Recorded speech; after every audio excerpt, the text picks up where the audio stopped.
Hello friends, नमस्कार। स्वागत है आप सभी का मेरे चैनल सीबीएसई हिस्ट्री में, जिसमें हम इतिहास की विभिन्न विषयों पर डिस्कस कर रहे हैं। और अभी हमने 2 वीडियो इस पर देख लिए हैं, जिसमें कक्षा 12वीं के chapter 1 bricks, beads and bones और दूसरे chapter kings, farmers and towns के बारे में हमने उसके एमसीक्यू क्वेश्चन को डिस्कस किया था। आज मैं प्रस्तुत हूँ आपके सामने 3rd वीडियो के साथ, जिसमें हम स्टडी करेंगे, डिस्कस करेंगे क्लास 12 के chapter 3, that is kinship, caste and class, बंधुत्व, जाति और वर्ग। ये जो तीसरा चैप्टर है महाभारत और उस समय के दौरान हमारे देश की जाति, धर्म, समाज और संस्कृति के जो भी नियम कानून थे उनसे संबंधित ये चैप्टर है। तो इस चैप्टर के जो एमसीक्यू क्वेश्चन है वो आज हम डिस्कस करेंगे। तो शुरू करते हैं हम आज के वीडियो को। इसको ज़रूर लाइक, सब्सक्राइब और शेयर कीजिएगा अपने फ्रेंड्स और दोस्तों के साथ, और साथ ही साथ मन लगाकर अपनी पढ़ाई कीजिए। शुरू करते हैं हम पहला प्रश्न। आज का पहला प्रश्न है, पुरुष सूक्त इज ए पार्ट ऑफ। पुरुष सूक्त इनमें से किसका एक भाग है? ए आयुर्वेद, बी ऋग्वेद, सी अथर्ववेद, डी यजुर्वेद। तो पुरुष सूक्त जो है वो ऋग्वेद के ही 10वें मंडल को कहा जाता है, इसलिए इस प्रश्न का सही उत्तर होगा ऑप्शन बी। इसका आंसर होगा ऑप्शन बी, ऋग्वेदा। इसके बाद हम चलते हैं नेक्स्ट क्वेश्चन की ओर। Consider the following statements. निम्नलिखित कथनों का ध्यानपूर्वक अध्ययन कीजिए और उसके बाद दिए गए ऑप्शन में से सही उत्तर का चयन कीजिए। तो ऑप्शन स्टेटमेंट 1 है, those who had handled the corpses and their animals were designated as Chandals. वो लोग जो मरे हुए इंसानों और जानवरों के मृत शरीरों का हैंडल करते थे उन्हें चांडाल कहा जाता था। दूसरा स्टेटमेंट है, the duties of Chandals were laid down in Manusmriti. Chandals के कर्तव्यों के बारे में मनुस्मृति में लिखा गया है। प्रश्न ये है, which of the above statement is और आर करेक्ट। ये दोनों में से कौन सा या कौन से स्टेटमेंट करेक्ट हैं? A 1 only, B 2 only, C both 1 and 2, या डी नाइदर 1 नो 2। तो इन दोनों स्टेटमेंट को अगर हम स्टडी करते हैं तो दोनों ही स्टेटमेंट सही लगते हैं, क्योंकि चांडाल्स जो थे उनका काम होता था मरे हुए जानवरों और इंसानों के लाशों को ठिकाने लगाना, और इनकी ड्यूटीज़ के बारे में मनुस्मृति में लिखा गया है। तो दोनों ही स्टेटमेंट यहाँ पर सही हैं, इसलिए इस प्रश्न का सही उत्तर होगा ऑप्शन सी, बोथ 1 and 2। फिर हम चलते हैं नेक्स्ट क्वेश्चन की ओर। Who was staked in the game of dice. पासे के खेल में किसको दांव पर लगाया गया था? तो महाभारत की एक बहुत महत्वपूर्ण कहानी है जिसमें दुर्योधन द्वारा पासे का आयोजन किया जाता है और उसमें महाराज युधिष्ठिर जो है अपनी पत्नी द्रौपदी को भी दांव पर लगा देते हैं, इसलिए इस प्रश्न का सही आंसर होगा ऑप्शन बी, द्रौपदी। फिर चलते हैं नेक्स्ट क्वेश्चन 4th की ओर। Who among the following excavated Hastinapur in Meerut. निम्नलिखित में से किसने मेरठ के पास स्थित हस्तिनापुर को एक्सकेवेट किया था या जमीन से बाहर निकाला था? तो ऑप्शन है इसमें A R D Banerjee, B R S Bisht, C John Marshall, या डी बी बी ला। तो हस्तिनापुर को बाहर निकालने का श्रेय जो है वो डॉक्टर बी बी लाल को जाता है, इसलिए इस प्रश्न का सही आंसर होगा option D, that is B B Lal. इसके बाद हम चलते हैं नेक्स्ट क्वेश्चन की ओर, क्वेश्चन नंबर 5। क्वेश्चन नंबर 5 जो है वो है, Mahabharata is a story about a feud between 2 groups of cousins. ये 2 चचेरे भाइयों के परिवारों की कहानी है।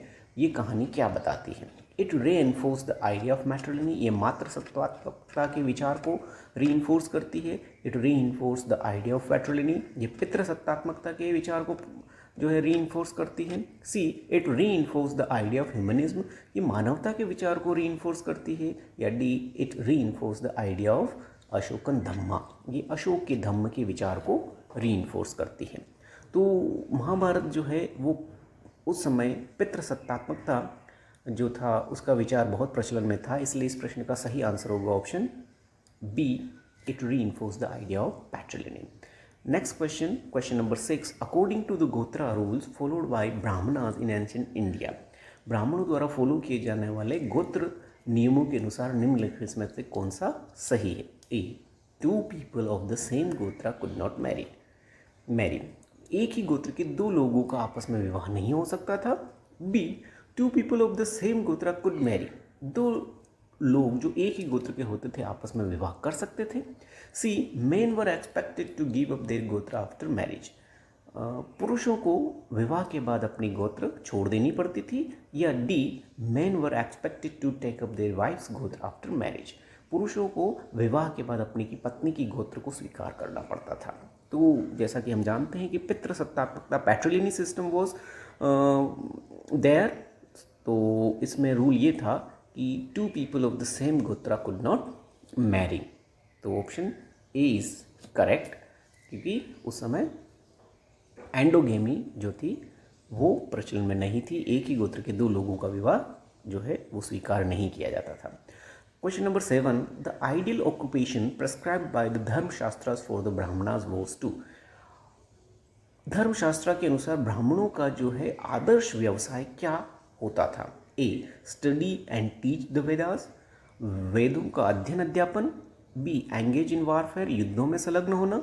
सी सर्विट्यूड यानी सेवा करना। या डी एंगेज इन पैस्ट्रोलिज्म, या फिर जो है जानवरों को चराना। तो इन चारों ऑप्शंस को देखते हैं तो ब्राह्मण जो है वर्णा सिस्टम में सबसे ऊपर माने गए थे और उनका काम जो होता था वो था अध्ययन अध्यापन का, इसलिए इस प्रश्न का सही आंसर होगा option A study and teach the Vedas. फिर question number 8, varnas and jatis were determined by, वर्ण और जाति किस पर निर्भर करती थी। A marriage, B assigned by kings, C by birth, D by occupation. वर्ण और जाति व्यवस्था का सिस्टम हमारे देश में ऐसा था कि जन्म के साथ ही व्यक्ति का जो है वो जाति डिसाइड हो जाती थी, इसलिए इस प्रश्न का सही आंसर होगा option C, that is by birth. ठीक है, इसके बाद हम चलते हैं नेक्स्ट क्वेश्चन की ओर। Question number 9, according to Manusmriti the Chandals were given the duty of, Manusmriti के अनुसार चांडाल्स की क्या ड्यूटी होती थी, कर्तव्य होता था। A reciting Vedas, B handling corpses in dead bodies, C fighting wars, या डी परफॉर्म यज्ञास।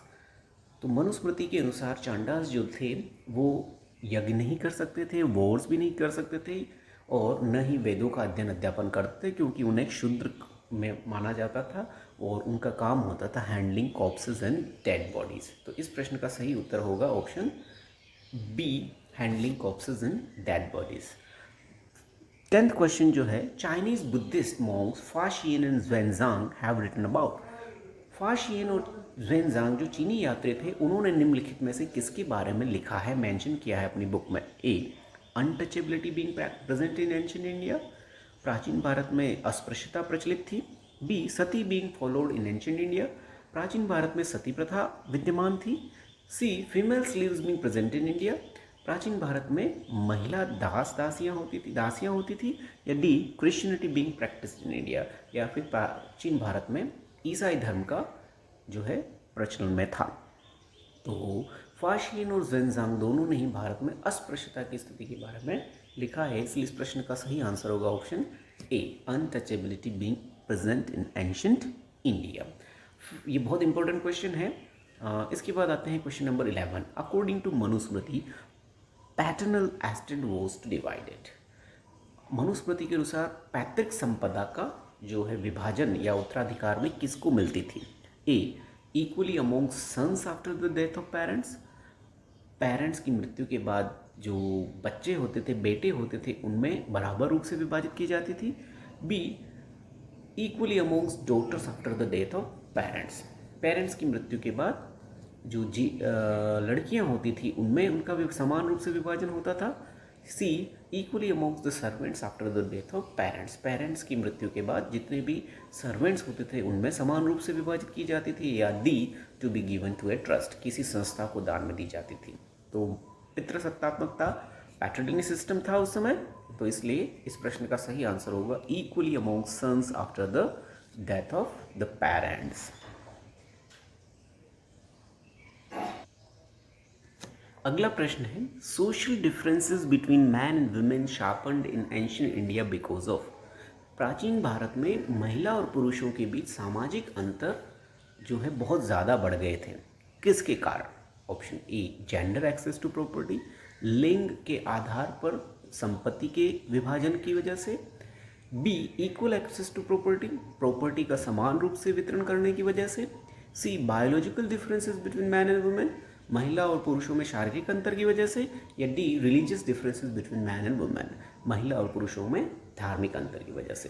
तो जो चैप्टर है मेनली पैट्रिलिनी सोसाइटी महाभारत द्वारा प्रमोट की जाती थी, रीइंफोर्स की जाती थी, तो उस आधार पर उस समय प्रचलन में ये था कि प्रॉपर्टी सारी जो है पुरुषों को ही दी जाती थी, यानी जेंडर एक्सेस टू प्रॉपर्टी का सिस्टम उस समय प्रचलन में था, और इसी वजह से समाज में पुरुषों का महत्व ज़्यादा था और महिलाओं का महत्व लगातार घटता जा रहा था। तो इस प्रश्न का सही आंसर है option A, gender access to property. फिर चलते हैं नेक्स्ट क्वेश्चन की ओर। The original story of Mahabharata was probably compose by, Mahabharata की जो वास्तविक कहानी है किन के द्वारा लिखी गई थी, कंपोज की गई थी। ए सेज वाल्मीकि, बी कौटिल्य, सी चैरियटर बार्ड्स और सुतास, या डी मैगस्थनीज। तो महाभारत की जो वास्तविक कहानी है वो चैरियटर बार्ड्स, रथकार या रथ चलाने वाले लोगों और सुत लोगों द्वारा कंपोज की गई थी, जिसे बाद में वेद व्यास द्वारा लिखा गया था। तो इस प्रश्न का सही आंसर है option C, charioteer birds and सुतास। फिर question number 14, historian consider the following elements when they analyse text. इतिहासकार जब भी किसी भी टेक्स्ट या लिखी हुई बात को अध्ययन करते हैं तब वो कौन सी बातों को ध्यान में रखते हैं। A language of the text and audience for whom it was written, उस टेक्स्ट की भाषा और वह टेक्स्ट किसके लिए लिखा गया इस बात को ध्यान में रखते हैं। या फिर the beauty of its hand writing, या फिर उस टेक्स्ट की लिखावट की सुंदरता को ध्यान में रखते हैं। सी या फिर the ink used in writing, या फिर इस लेख के शाही जो लिखावट में यूज़ की गई उसका ध्यान रखते हैं। या फिर the D the paintings made in the book, book में जो चित्र बनाए गए हैं उनको ध्यान में रखते हैं। तो हिस्टोरियंस जो है जनरली किसी भी टेक्स्ट का सबसे पहले उसका कौन सी भाषा में लिखा गया है और वो किन के लिए लिखा गया है इस बात को बहुत ध्यान से देखते समझने की कोशिश करते हैं। इसलिए इस प्रश्न का सही आंसर होगा option A, language of the text and the audience for whom it was written.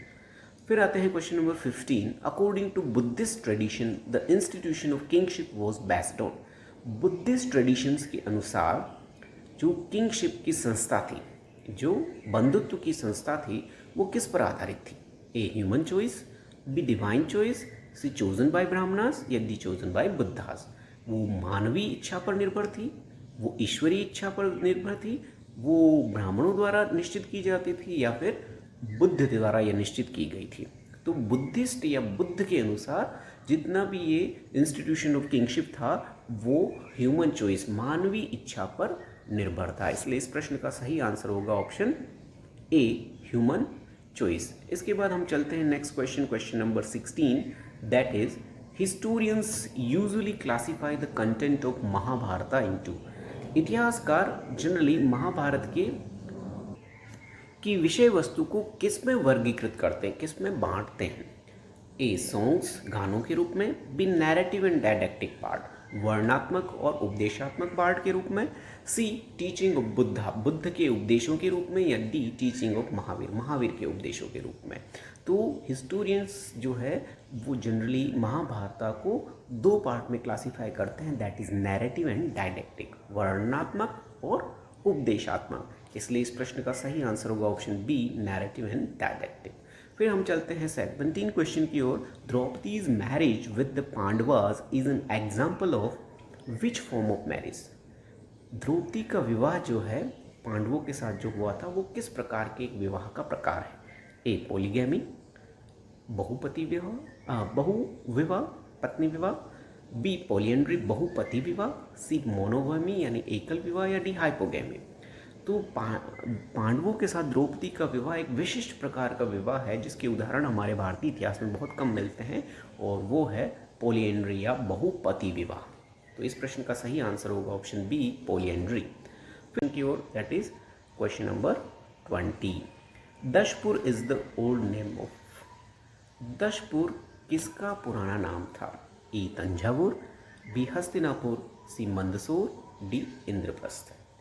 Dashpur जो है वो मंदसौर नाम के शहर का पुराना नाम था, इसलिए ये सही आंसर होगा इसका ऑप्शन सी। फिर चलते हैं option question number 21, who prepared the critical edition of Mahabharata. Mahabharata का जो क्रिटिकल एडिशन था उसको किसने तैयार किया था? A B Lal, B Ved Vyasa, C V S Sukthankar या डी नन ऑफ दिस।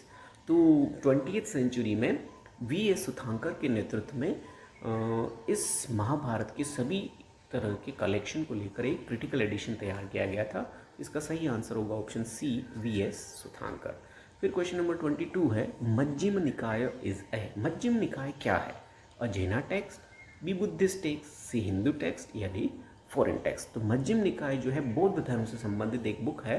तो इस प्रश्न का सही आंसर होगा ऑप्शन बी बुद्धिस्ट टेक्स्ट। फिर आता है question number 23, narrative part of Mahabharata is known as. Mahabharata का जो वर्णनात्मक पार्ट है उसे क्या कहा जाता है या वो क्या है? ए डील विथ स्टोरीज, वो कहानियों से संबंधित है। बी सोशल लॉज, इसमें सामाजिक नियम लिखे गए हैं। सी ये धर्म सूत्रास के बारे में है या डी नन ऑफ दिस। तो narrative part of Mahabharata is generally deals with the stories. तो इसलिए इसका सही आंसर होगा option A, that is deal with stories. इसके बाद हम चलते हैं नेक्स्ट क्वेश्चन की ओर, क्वेश्चन नंबर 24 जो क्वेश्चन है वो है मैच द फॉलोइंग टाइप का क्वेश्चन। इसमें एक तरफ 4 विवाह के प्रकार दिए गए हैं और उसमें उनके डेफिनेशंस के साथ उनको मैच करना है। तो पहला प्रकार है पॉलीगेमी। पॉलीगेमी का मतलब होता है बहु पत्नी विवाह, यानी a man having many wives. तो ए जो ऑप्शन है वो मैच होता है जो है 2 के साथ, मैन हैविंग मैनी वाइफ्स। फिर आता है endogamy. Endogamy means married inside the community, ठीक है, अंतर विवाह जिसको कहा जाता है। फिर होता है एक्सोगेमी। एक्सो का मतलब होता है बहिर्गमी, ठीक है, marriage outside the community. And the last one is polyandry. Polyandry अभी हमने पढ़ा है, this is a type of marriage where women having many husbands, इसलिए डी मैच विथ 3। तो ऑप्शंस में A2, B1, C4, D3। तो ये जो ऑप्शन है ऑप्शन सी में है, इसलिए इसका सही आंसर होगा ऑप्शन सी।